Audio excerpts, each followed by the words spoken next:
dia, irmãos, paz do Senhor, amém?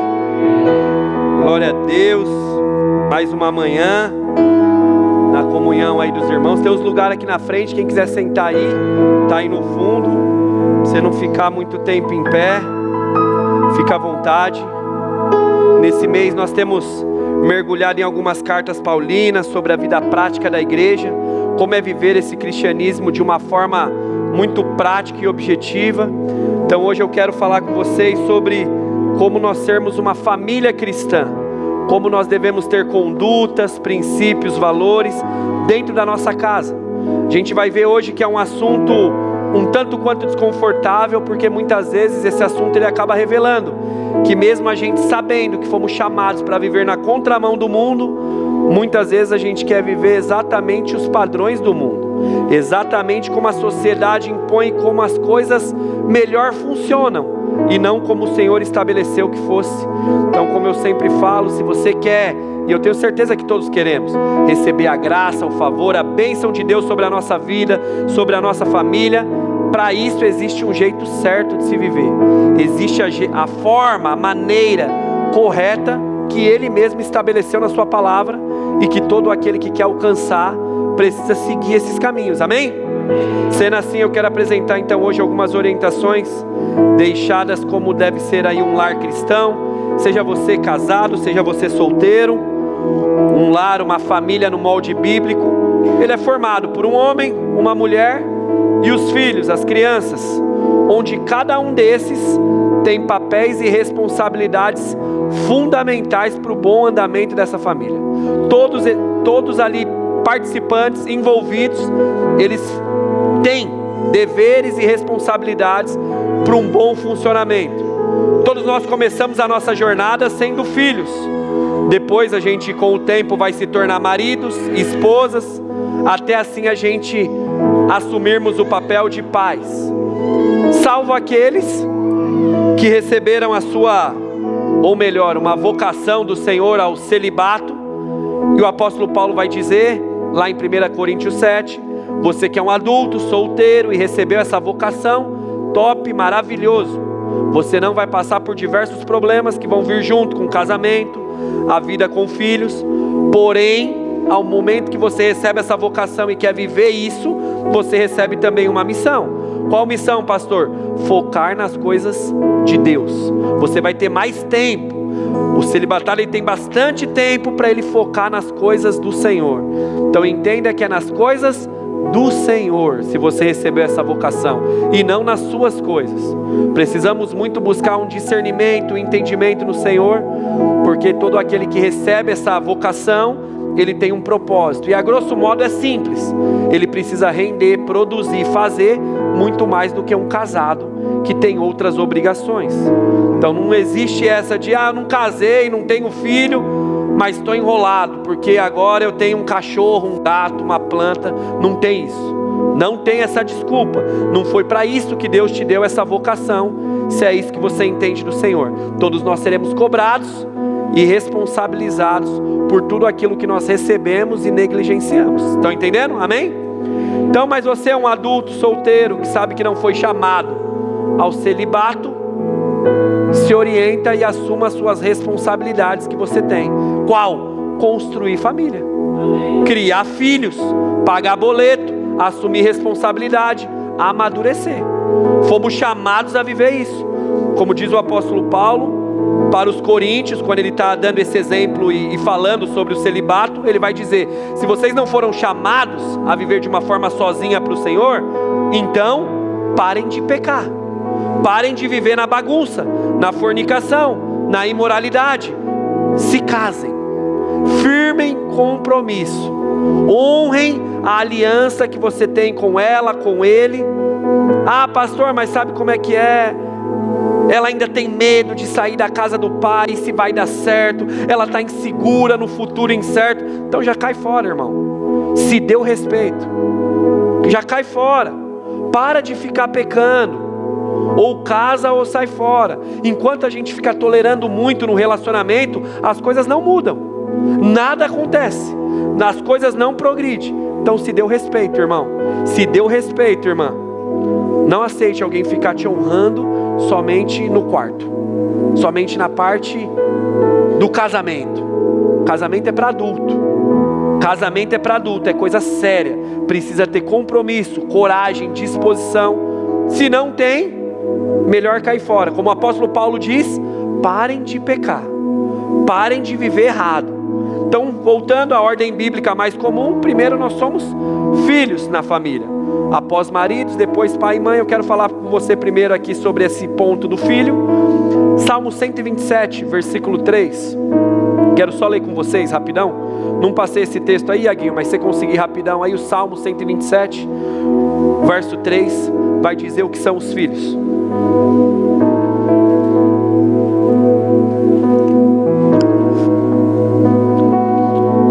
Eu acho aqui rapidão. Tá lá. Salmo 127, verso 3 diz assim: os filhos são um presente do Senhor, eles são uma verdadeira bênção. Escuta isso, você filho, você é um presente de Deus. Por mais que talvez as pessoas não te valorizam como tal, você é um presente de Deus. Você é uma verdadeira bênção. Não importa o que um dia falaram ao seu respeito, não importam as brincadeiras que um dia falaram e fizeram com você, as palavras que lançaram sobre a sua vida, guarde-as do Senhor. Você é uma bênção, você foi um presente enviado de Deus. Então que toda mentira, que todo engano que um dia foi lançado sobre a sua vida, e você por algum motivo permitiu que elas se tornassem verdades, que elas venham ser anuladas hoje em nome de Jesus. Você é um presente, você é uma bênção de Jesus. O Senhor preparou para que você viesse. Filho é um presente de Deus. Então agora eu quero ir com você no texto, falando sobre os filhos. Carta do apóstolo Paulo à igreja de Éfeso, Efésios capítulo 6, versículo 1.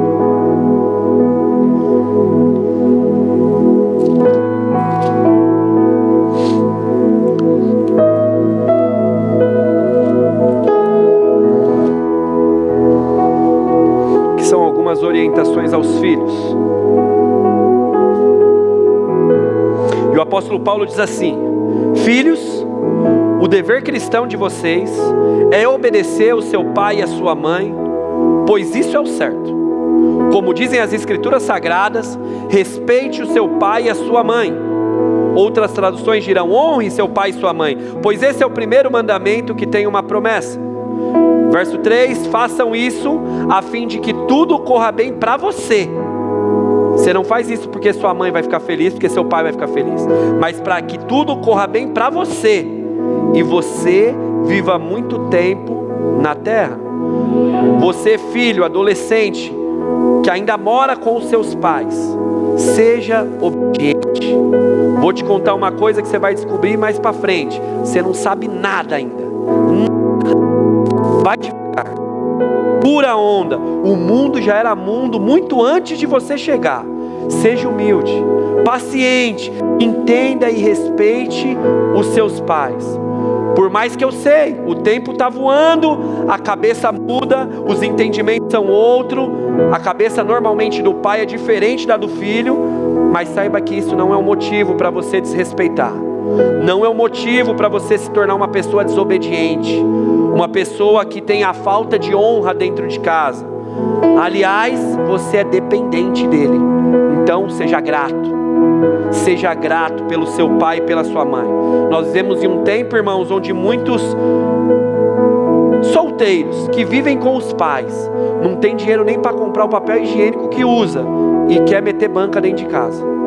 Levanta os panos dentro de casa. Segura a onda. Filho, obedeça seu pai e sua mãe. Acorda para a vida. Acorda para a vida. O texto bíblico diz: o dever cristão de vocês é obedecer o seu pai e a sua mãe. Aprenda a ouvir os conselhos. Aprenda a ouvir as recomendações de alguém que viveu mais que você, que sabe mais que você. Aprenda, filhos, a seguir ordens. É isso, seguir ordens, porque o seu pai e sua mãe é autoridade. É autoridade. Mas mais nada. Filho não bate boca com pai e mãe. Filho não bate boca com pai e mãe. Pode parar com isso. Está tudo errado. Entenda que mesmo sem você concordar, essa é a fase de você obedecer. É a fase de respeitar. É a fase de se submeter. Tenha paciência. Faz parte da jornada. Todo mundo começa sendo filho. E filho dependente precisa entender isso aqui. E é melhor você aprender e se sujeitar e respeitar dentro de casa do que você aprender na rua. Porque na rua, irmão, na vida, você vai precisar aprender a respeitar e a se sujeitar, mesmo quando você não concordar. E por pessoas que nem te sustentam, como dentro de casa as pessoas estão sustentando. Você vai ter que aprender. Na vida real, irmão, teremos que fazer tudo isso. O que, pastor?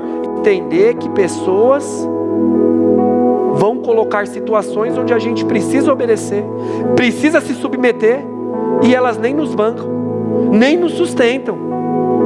Então, em nome de Jesus, irmãos, entenda, é o que o apóstolo Paulo está dizendo aqui: filhos, obedeçam seus pais, respeitem os seus pais. Grava uma coisa: os pais são parceiros, mas eles não são os amiguinhos da escola, não são. Cuidado com as brincadeirinhas, com a zombaria com o pai e com a mãe, filho. Cuidado com essa intimidade toda. Ah, pastor, mas é que meu pai pega nada. É seu pai. Ele é seu pai. Não vamos perder isso. Ele é a sua mãe. Tenha respeito. O fato de ter intimidade não precisa fazer não ter respeito, não ter honra. Plante isso. Hoje é o tempo de você plantar isso, como o texto diz, para que tudo corra bem para você. Porque Gálatas 6,7 é o que diz: aquilo que a gente planta é aquilo que a gente vai colher. É isso que a gente vai colher lá na frente. Então respeite, honra, seja um filho hoje, da forma que você quer receber um lá na frente, da forma que você quer ter um dia. Amém ou não amém? Aproveitando essa temática, entenda uma coisa, irmão: honrar o seu pai e a sua mãe é você dar o respeito, é você honrar com educação, com a formação, tendo um bom testemunho fora. O filho que honra o pai e a mãe, entenda uma coisa: não é aquele cara de 30 anos que ainda mora lá na casa do pai, ou ainda totalmente dependente do pai. Mora, já casou, tem filho, mas ainda é dependente do pai. Ele não está honrando, irmão. Aquele que honra é aquele que as pessoas olham e falam assim: nossa, é o filho da dona Cleusa? É aquele ali? Que bênção, que homem respeitável, que mulher admirável, esta íntegra, séria. Isso é honrar o pai e a mãe. Isso é trazer honra para o pai e para a mãe. Não é você ficar lá fazendo tudo que a mãe quer, que o pai quer, sendo totalmente um dependente, não sabe resolver um problema, não sabe resolver uma situação, sempre está na aba do pai, na aba da mãe. Pode ser até muito amigo, muito brother, mas ele não está sendo honrado, tendo que sustentar um garotinho de 30 anos. Ele não está sendo honrado. Filhos nascem, filhos crescem, filhos amadurecem e filhos são lançados no mundo. Essa é a ordem, irmão. Impedir isso ou atrasar isso vai tornar algo disfuncional lá na frente. O maior gesto de amor de um pai é criar ele para o mundo, porque somos um com a nossa esposa, não com eles. Eles um dia vão encontrar o caminho deles. Estão entendendo o que eu estou falando aqui? Então, grandes homens são aqueles que enfrentaram grandes batalhas na sua vida, irmão. Grandes pessoas são aquelas que resistiram grandes dificuldades, porque isso tudo amadurece, isso enobrece, isso forma o caráter. Então não tente poupar o seu filho, não tente poupar sua filha e estragar ela no futuro. Amém? Então a primeira fase é essa de filhos. A segunda parte agora, quando a gente amadurece, a gente quer tomar rumo. Então a gente se torna o quê? Um marido, uma esposa. Então capítulo 5, volta uma folha. Capítulo 5, versículo 21 agora, da carta aos Efésios.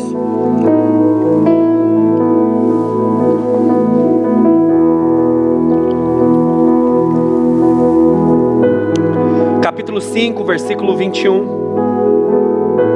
diz assim: sejam obedientes uns aos outros, pelo respeito que vocês têm por Cristo. Esposa, obedeça a seu marido como você obedece ao Senhor, pois o marido tem autoridade sobre a esposa, assim como Cristo tem autoridade sobre a igreja. Portanto, assim como a igreja é obediente a Cristo, assim também a esposa deve ser obediente ao seu marido. E marido, no versículo 25, ame a sua esposa, assim como Cristo também amou a igreja e deu a sua vida por ela. Veja, irmãos, agora maridos e esposas, o lar cristão, precisamos obedecer um ao outro, se sujeitar um ao outro, e para isso precisa haver respeito.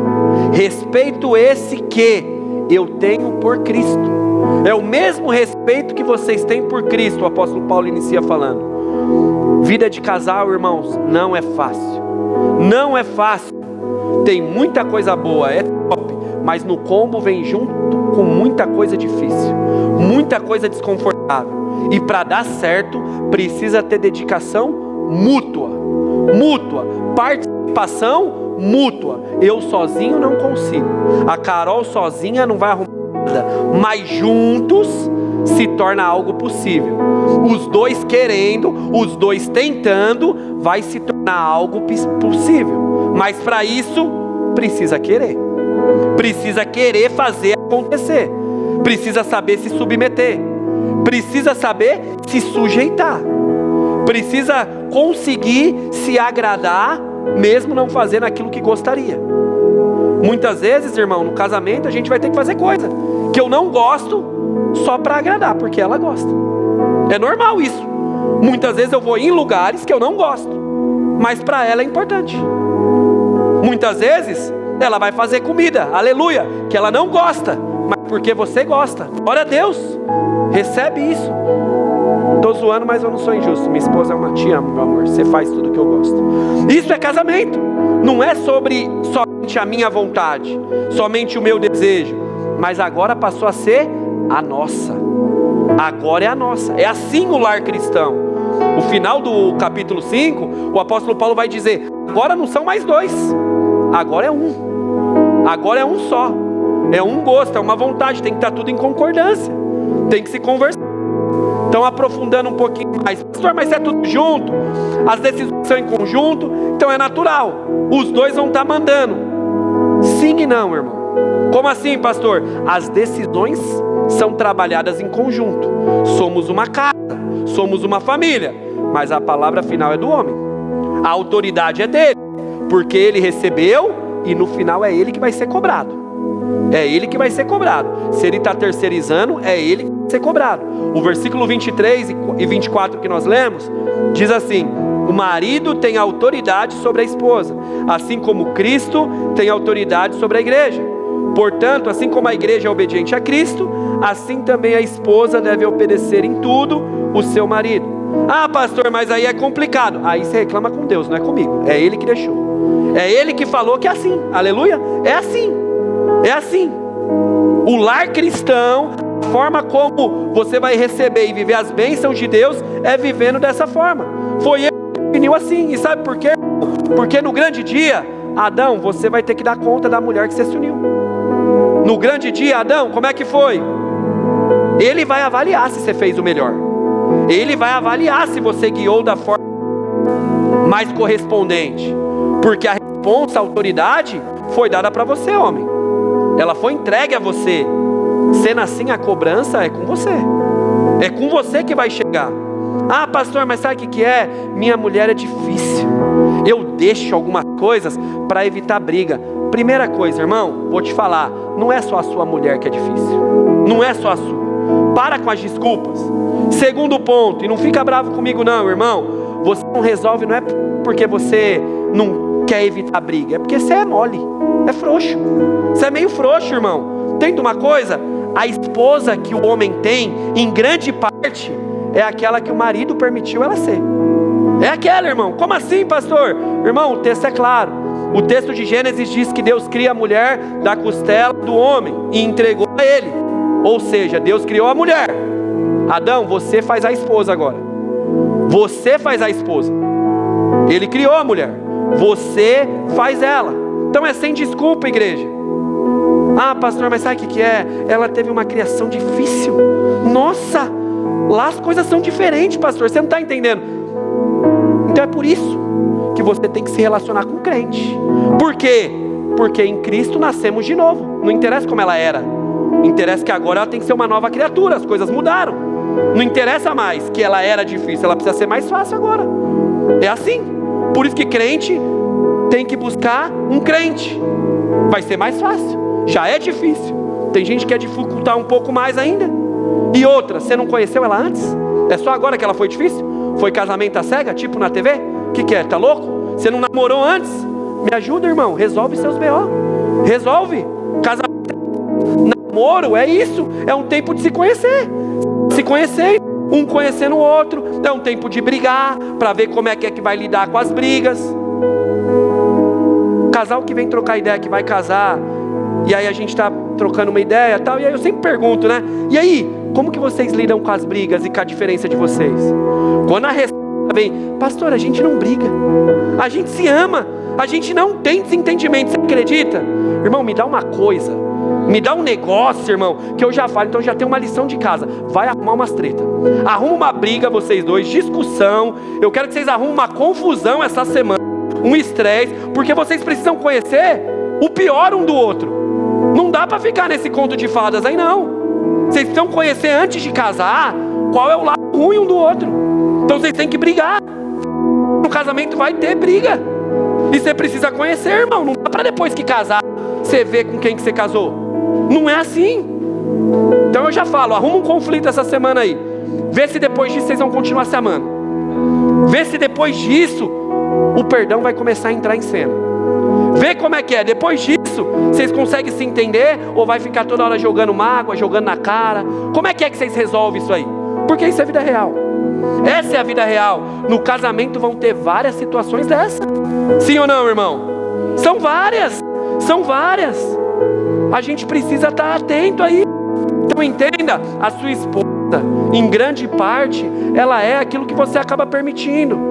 Se na sua casa está uma bagunça, irmão, as coisas estão tudo invertidas, é uma bagunça, irmão, de autoridade, é uma falta de respeito.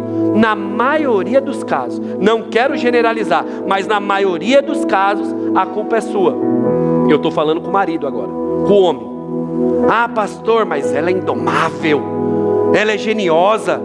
Tudo bem, mas você escolheu, lindo. Foi você que escolheu, irmão. E agora, depois de feito, é coragem, irmão. Tá aí. A esposa que você tem é a que você foi criando, você foi formando. Ela só faz ou não faz porque um dia você permitiu. Um dia fez sentido. Um dia foi legal deixar ela tomar conta de tudo. Um dia foi legal deixar ela passar por cima. Um dia foi legal jogar responsabilidade para ela, nas costas dela. Agora hoje ela entra, não respeita mais, já é tudo daquele jeito, faz tudo na frente. Você nem está vendo o que está acontecendo, porque um dia você não fez o seu papel. Um dia você permitiu. Nesses anos todos de pastoreio, irmão, aconselhamento, eu posso te falar com toda certeza, 90% das vezes sim, a culpa é do homem. A culpa foi do cara, porque a autoridade e o comando está com ele. Foi dada para ele, pelo menos foi dada para ele. Se deu certo é porque ele está conduzindo bem. Se deu errado, o erro passou por ali, irmão. Passou por ali, irmão. Ou porque ele fez algo, ou porque ele deixou de fazer algo. Porque a responsa está com ele. Está com ele. Por isso que casamento é para quem é maduro, para quem está entendendo a missão, para quem está entendendo o que tem que fazer. Não é brincadeira. O apóstolo Paulo diz no versículo 25: marido, ame a sua esposa, assim como amou a igreja e deu a vida por ela. Olha só esse amor sacrificial que o homem tem que ter para sua esposa. Olha que lindo isso dentro do casamento, irmão. Assim como Cristo se entregou pela igreja. Camarada, você foi chamado para se entregar por ela. Se preciso for, morrer por ela. Não fala que você morre pelos seus filhos, não. Nós vamos chegar nessa parte. É por ela que você foi chamado para morrer. É por ela. Por ela. Se preciso for, morra por ela. Esse é o casamento, esse é o papel do homem. Ele tem que ser o cara que mais serve, que está mais atento aquele cara que se preocupa, que está pensando lá na frente, é o cara que se sacrifica, é o cara que perde o sono, é o que assume a responsabilidade. Esse é o papel do cara que está guiando a família e está falando: não, eu sei para onde eu estou levando a minha casa, eu sei aonde eu quero chegar, eu sei para onde eu estou guiando esse barco. Então você, mulher, esposa, não se sinta mal com o fato de dizer, do Senhor dizer que você deve se submeter ao seu marido, à autoridade do seu marido, porque na verdade isso não devia ser um peso, isso para você devia trazer conforto e proteção, porque o cara que se submeter, o cara que se preciso for, ele vai morrer por você, ele está pronto para se entregar por você. A mesma Bíblia que diz que a mulher deve se submeter ao seu marido, é a Bíblia que fala: marido, se preciso for, morra por essa mulher. Você precisa se entregar por ela, você precisa cuidar dela, da mesma forma como Cristo cuidou da igreja, da mesma forma que Cristo até se entregou pela igreja. Essa é a sua missão dentro do casamento. Você consegue ver que entender isso faz toda a diferença dentro de casa, irmão? Amém ou não amém, igreja? Faz toda a diferença. Faz toda a diferença dentro do lar cristão. Mas como eu disse, muita gente se perde, porque a gente não quer andar na contramão. Isso aqui é contramão do mundo, irmão. Isso aqui é um discurso antiquado, isso aqui é um discurso passado. Então a gente quer o fruto do pecado. Vamos fazer o mais fácil, vamos fazer o que dá certo aqui em casa. Então a gente começa a adaptar as coisas, a gente começa a negociar as coisas. E o plano de Deus não é faz do jeito que dá certo para você, não. Já deu certo do jeito que Ele falou que é para fazer. É para fazer desse jeito. Não, pastor, é que eu tenho uma personalidade mais devagar e minha mulher é mais para frente. Eu casei com uma mulher para frente, e aí ela gosta de mandar e dominar. Perde mesmo as coisas e dá certo lá em casa. Deixa eu te falar uma coisa: em amor, se você quer a bênção de Deus, a provisão do Senhor na sua casa, na sua família, existe o jeito certo da família ser vivida dentro de casa. O lar cristão é diferente, irmão. Não é o jeito que está dando certo. Não é porque está conveniente que está sendo aprovado. Entenda que o líder que Deus escolheu para aquela casa, irmã, não é você. Por mais que você possa ter essa vocação. Mas pastor, dá certo. Se vira, irmã. Desenvolva a liderança desse cara. Mostra para ele que você não está para assumir o lugar dele. Mostra para ele que você não está para competir com ele. Mas você vai desenvolver para que ele assuma o papel dele. Tenha respeito, tenha paciência, tenha sabedoria. E não assuma uma função que não foi dada para você. Não foi. Se submeta àquilo que o Senhor definiu da forma que deveria ser. É dessa forma. Não tente fazer do seu jeito, porque senão você tem que carregar tudo com a força do seu braço.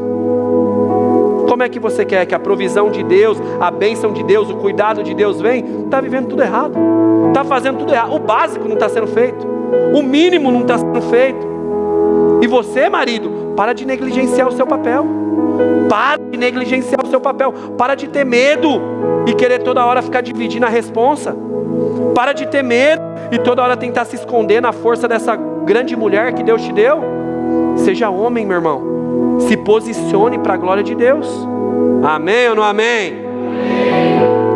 Para encerrar essa segunda parte, a palavra, quando você entra nessa segunda fase da vida, de marido e mulher, a palavra é respeito, irmãos. Respeito. E eu preciso começar respeitando quem? A forma como Deus estabeleceu como as coisas deveriam ser. Respeitar a decisão do Senhor.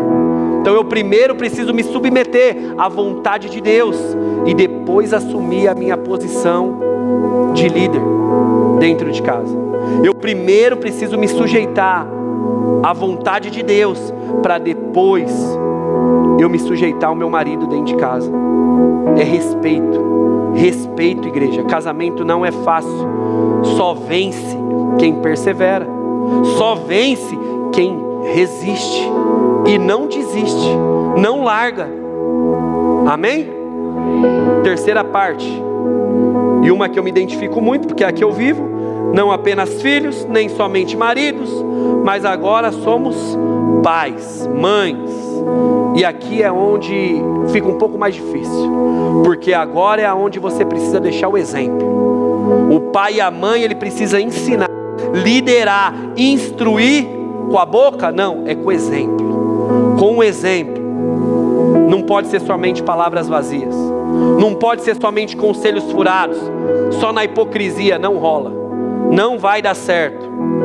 Pastor, mas é difícil porque eu não tive isso. Top, você tem a chance de fazer diferente e fazer com que seu filho não dê essa mesma desculpa. Faça diferente então, faça diferente. Deixa um modelo, deixa um padrão. Não deixe o seu filho ter a mesma desculpa de que ele não teve um modelo de pai, um modelo de marido, um modelo de filho. Provérbios 22, versículo 6, um texto muito famoso, tem até lá no nosso Kids. Ensine a criança no caminho que deve andar. Por quê? Para que quando ela já crescer, quando for velha, ela não se desvie dele. É desde cedo, irmão. É desde cedo apresentar, explicar, viver junto o caminho. Viva junto, irmão. Busque a Deus em família. Tenham tempos de orações juntos em família, com os filhos, canções diárias. Canta. Lá em casa a gente brinca lá, a gente está cantando e às vezes a Sofia, inimiga do tom, ela rouba a essência da adoração. Mas é uma bênção, é gostoso, é o jeito que a gente está ali, todo mundo cantando. Ser pai, ser mãe é isso, é viver junto, é ter conversas com o seu filho, é saber orientar agora. Você está entregando algo, está deixando um legado. Você já está na terceira fase. Agora você precisa deixar, porque ele está na primeira.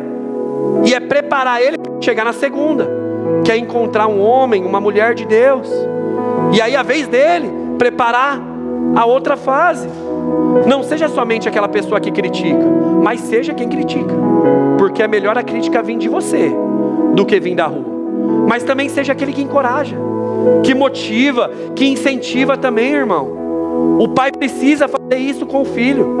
Precisa. O pai precisa saber repreender o filho também. Corrigir com justiça. É com justiça, não é com violência. Não é com raiva, com ira. Falei aqui uns domingos passados do nervoso, da vergonha que eu passei. Irmão, você não está bem, deixa para outro dia.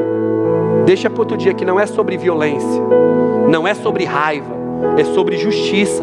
Mas não deixa passar não. Chega aí, corrigir, disciplinar, pegar junto. Isso é prova de amor, irmão. Isso é prova de amor.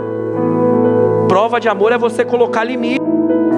Vivemos em um tempo, irmão, onde a maioria das pessoas dizem: eu morreria pelos meus filhos. O texto é: não morre não. Viva por eles. Viva por eles. Se doe mais, participe mais, entenda as necessidades dele de uma forma melhor. Se você morreria por eles, não morre por eles não. Mata.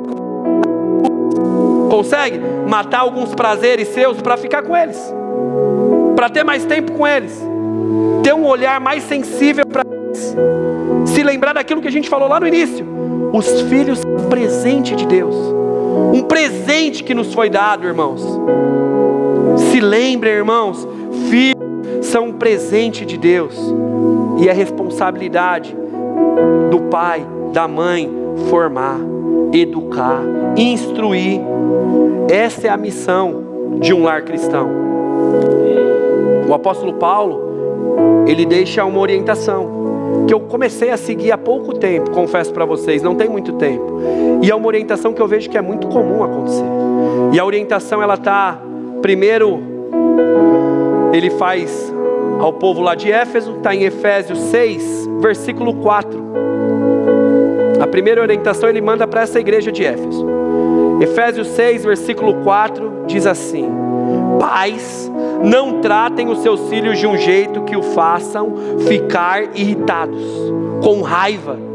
Pelo contrário, vocês devem criá-los com disciplina e ensinamentos cristãos. Mantenham a paz, respeite E aí, não satisfeito, ele também precisa mandar a mesma recomendação para o povo lá de Colossos. Falamos, acho que semana passada ou retrasada. Você conseguir aí, umas folhas para o lado. Colossenses 3. Colossenses 3, versículo 21. Ele vai dizer a mesma coisa para o povo daquela igreja. Diz assim: pais, não irritem os seus filhos, para que eles não fiquem desanimados. Vendo isso, irmão, eu vejo que é algo normal. Eu achava que o problema era eu. Porque parece que pai gosta de irritar filho. Pai gosta de provocar ira. Nossa, pastor, é forte, mas é verdade. Parece que a gente gosta, irmão. Muitas vezes a gente gosta de fazer coisa, brincadeira, que a gente sabe que o filho não gosta. O filho não gosta, mas a gente acha, parece que graça. Deve ser fruto do pecado, eu não sei, irmão. E a gente fica e não liga. E a gente continua, mesmo eles não gostando. E o apóstolo Paulo fala: pais, parem com isso. Parem com isso. Respeitem. Se controlem. Não desanime. Não os faça pecar. Não os faça sentir raiva, ódio. Como eu disse, irmãos, eu tenho seguido isso há pouco tempo, porque eu sou um cara muito do contato, muito pegajoso. E meus filhos não curtem tanto, porque eu gosto de ficar apertando, beijando, ficando colado, relando toda hora. Mas para eles isso irrita, isso constrange, isso envergonha. Sendo assim, eu como pai, a minha atitude cristã precisa ser: respeita, se contenha, se controla, louco. Tá doido? Respeita o espaço. E eu tenho visto, irmãos, como isso tem gerado tantos frutos lá em casa. Como eu tenho visto, irmãos, a paz. Antes parecia que, sabe, um exemplo, Sofia chegava da escola, eu já queria encher meus filhos de beijo. Eu estava trampando, eu dava uma pausa, saía, ia para a sala, beijava eles, agarrava, já começava uma gritaria: sai pai, sai, sai. E ficava uma loucura a casa. E era um negócio que era uma demonstração de amor, mas ela não estava legal. E eu sabia daquilo, porque eu fazia todo santo dia. E ela todo dia gritava e todo dia se incomodava. E a partir do momento que eu fui entendo mais esse espaço, hoje ela está mais colada, estamos mais perto, estamos conseguindo desenvolver, frutos estão gerando, porque eu parei de irritar, parei de fazer aquilo que ela não gosta, que o Avelar não gosta. E como eu vivo essa fase, irmão, de não somente marido, mas agora um pai, eu tenho visto como é importante para os meus filhos, irmão, a presença de um pai, a presença da mãe, em certas fases da vida. A presença, irmão, ela é muito importante no ordinário, no dia a dia. Coisas que antes eu achava besteira, irmãos, hoje eu faço questão de viver na rotina com eles. Poderia estar fazendo várias outras coisas, poderia estar fazendo lazeres para mim, mas eu escolhi passar tempo com eles. Então, não sou somente mais aquele pai que trabalha para trazer o sustento, não sou mais só aquele pai que cobra resultado. Eu quero resposta diante da escola, das obrigações. Não sou só aquele pai que chega junto quando faz cagada, porque eu chego junto, eu continuo fazendo tudo isso. Mas agora eu também sou aquele amigo que brinca junto, que troca ideia junto, sabe, que pega e fala: vamos assistir um filme junto. Sou aquele cara que pega e vamos andar de bike hoje junto.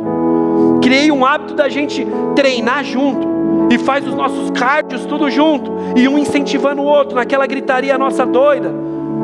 Mas hoje, mais do que nunca, eu entendi o presente e a missão que Deus me deu, quando eu entrei na terceira fase, de ser um pai e uma mãe. A responsabilidade que eu tenho de cuidar, de criar, de instruir. Não é a igreja que vai ensinar o meu filho, não é a escola que vai ensinar o meu filho, sou eu que preciso ensinar o meu filho. Você, meu irmão, que precisa. A maior vergonha de um pai é uma pessoa de fora ter que repreender o filho, porque o pai não está dando controle, o pai não está colocando as coisas no lugar. Não é que o filho é desobediente, todos nós nascemos assim, é que o pai está falhando, a mãe está falhando, está dando errado. Vocês entraram nessa fase 3, porque agora vocês já são maduros, então agora vocês estão entendendo que vocês estão tão bem, que agora conseguem ensinar algo para alguém, por isso que vocês tiveram filhos. Então ensine, tenha tempo, mostre no exemplo, Não queira ser o amigão, a amigona, que só falta ele dar um tapa na sua cara. Não respeita. Você não fala vem, ele vem. Não fala para, ele para. É limite, irmão. É limite. É limite. E é o pai e a mãe que dá. Não é a igreja, não é a escola, não é a avó, não é a tia. Estão me entendendo o que eu estou falando, meu irmão? Entenda a responsabilidade que cada um de nós temos em cada fase da vida do lar cristão. E o desejo do meu coração, de verdade, é que você entenda essa missão que cada um de nós temos e saiba como ela deve ser executada, como ela deve ser vivida, compreendendo as responsabilidades e não se isente delas. Assim é que um lar cristão deve funcionar. É assim: filho sendo filho, marido sendo marido, esposa sendo esposa, pai sendo pai, mãe sendo mãe. Isso é viver, irmãos, o cristianismo de uma forma prática, de uma forma intencional, de uma forma que glorifica o nome do Senhor. Amém? Eu quero orar com você. Se você puder aí, feche seus olhos. Aqui, cada um está numa fase, cada um está num momento. Uns ainda são filhos que moram com pais, outros são maridos, esposas que são casados, não têm crianças ainda, e muitos aqui já são pais e mães. Então, independente da fase que você está, eu tenho certeza que você entendeu que você tem muitos deveres e responsabilidades. Então essa é a hora que você deve avaliar como você tem exercido as suas. Que tipo de marido você tem sido? Que tipo de pai você tem sido? Que tipo de filho você tem sido? Eu creio, irmãos, que esse é um momento que cabe aqui um arrependimento. Cabe você pedir perdão, primeiro ao Senhor, dizendo: Deus, me perdoa por estar fracassando muitas vezes. Então tem esse momento agora, dizendo: Deus, me perdoa pelas minhas falhas, me perdoe, Pai. Se elas estão vindo no seu coração, é hora de você ir falando com o Senhor agora, verbalizar a Ele: Deus, me perdoa por isso, por essa negligência no meu casamento, me perdoa por essa negligência na minha maternidade, na minha paternidade. Senhor, me perdoa por essa negligência em relação ao meu pai, à minha mãe. Essa é a hora de pedir perdão ao Senhor, dizendo: Deus, eu quero consertar as coisas, Pai. Eu quero que o meu lar venha glorificar o Teu nome, Jesus. E essa é a hora que você vai se comprometer, irmãos, dizendo: Deus, eu quero assumir um compromisso de mudança. Eu quero fazer diferente, Pai. Eu quero viver a diferença na minha vida, na minha família. E essa mudança ela vai começar com as minhas atitudes, com esse compromisso. Então assuma agora o seu papel, a sua responsabilidade. Porque, irmãos, a partir dessa sua decisão, mudanças começam a ser geradas para a glória de Deus. Então nesse ambiente, nessa mesma atmosfera, fale com o Senhor. Nós iremos iniciar um tempo de adoração agora, mas eu queria que você não fosse envolvido pela canção, não fosse envolvido pelo momento, mas desse uma resposta, irmão. Muito mais do que um culto, do que uma palavra, do que um tempo que nós estamos aqui, irmão, é a resposta que você vai dar quando sair daqui, é a vida que você vai viver a partir daqui, é tudo aquilo que o Senhor falou com você aqui hoje, e você está disposto a viver amanhã, a praticar amanhã, a consertar amanhã. Então essa é a hora de você dizer: Senhor, traga em meu coração, traga na minha mente estratégia, sabedoria, discernimento, Pai, para que eu venha conseguir consertar as coisas. E que em nome de Jesus, meu irmão, todo espírito de culpa que possa ter, porque talvez não deu bom lá atrás, e hoje você já tem um filho grande, criado, saiba que também existe a responsabilidade dele. Você fez o que podia, se ele não quis é uma decisão dele, você fez o seu melhor, aquilo que estava no seu alcance. Se você sente que falhou, pediu perdão, se arrependa, o Senhor te cura, mas fique livre de todo o peso em nome de Jesus. Fica livre de toda a culpa em nome de Jesus. A obra é do Senhor, é Ele quem faz, é Ele quem toca. A nós cabe orar, interceder, clamar. Ele é poderoso para fazer. Mas cabe um arrependimento, cabe um pedido de perdão. Então aproveite esse momento. Todos de olhos fechados, tenha esse momento com o Senhor. Responda essa mensagem em nome de Jesus. Aleluia, Jesus.